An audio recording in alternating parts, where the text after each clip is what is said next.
Okay, I'll just show you how to pair a mobile to the Bluetooth audio system in this 2016 Ford B-Max. First of all, we make sure Bluetooth is on, and then we're watching out at the bottom. We go over to the audio system, you click phone there. No phone's paired, please add a phone. Add, cancel.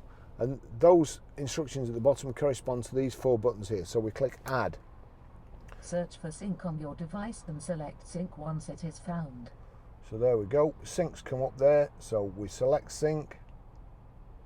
Confirm that the pin displayed on sync matches the pin displayed on your device. 048851 pair, and then we accept yes is the left button. Allow contacts and favorites to sync, allow. Sync connected.